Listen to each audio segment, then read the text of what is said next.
Now then, parents should teach their daughters to mend bikes and play with building blocks so they can get into male-dominated careers later in life. Well, that's according to leading engineer Professor Dame Anne Dowling, who says girls should play with toys normally reserved for boys. We're going to be talking to her in just a moment.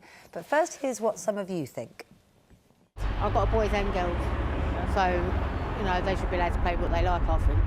As they're getting older now, I think they should be kind of steered a little bit so women can be women and men can grow as men. You shouldn't gender condition children, they should be free.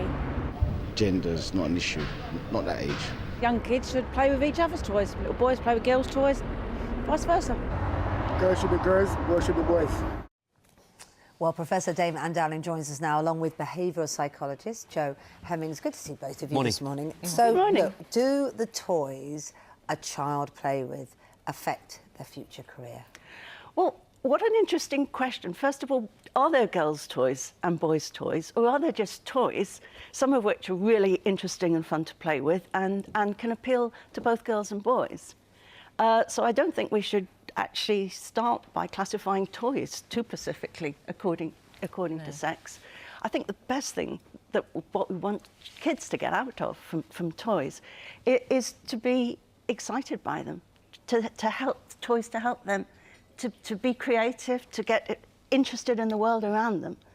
And really underlying what I was saying you've obviously is parents ought to do everything wrong. they can to make sure that girls are as interested and excited about all sorts of things, like, you know, when you plug something in the wall, what's making the electricity come out of there? But children will play with what they want. This is our experience anyway. You know, you can't force... You know, I've got a boy and a girl. The boy naturally gravitated towards Lego, for instance, loves building things, whereas my daughter, you know, takes a little interest in it, but not in the same degree.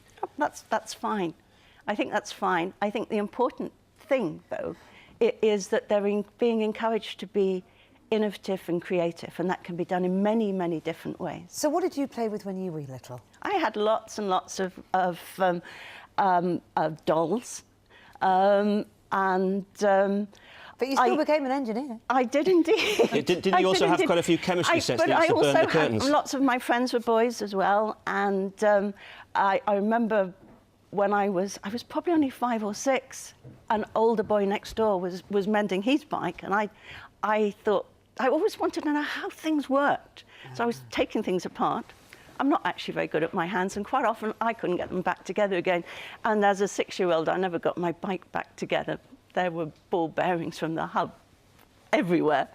But that fascination of how things work has been with me through my life. What do you make of all this, Jo?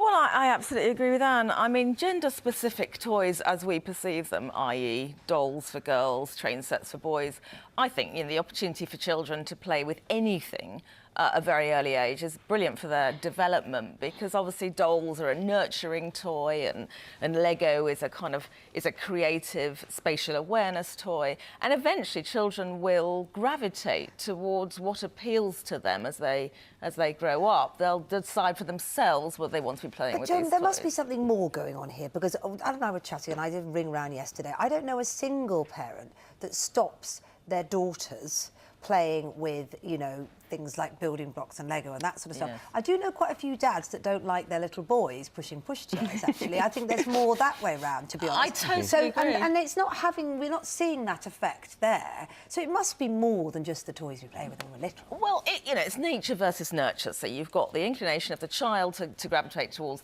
the toys that they want to play with, whatever their gender. And then you've got the parents' influence. And as you say, it's quite often fathers who don't want their boys playing with girls' toys, but in fact, these are nurturing toys. These are boys who could end up going on to be nurses or doctors or in the caring profession in some sense. So in a way, if people can understand that rather than the fact that it's going to make their child effeminate, I think that's what their concern is. I mean, this is just, there's no evidence suggests this. You must allow your child to create, to be creative rather, and to enjoy what they feel is encouraging, will make them flourish, whatever that toy is.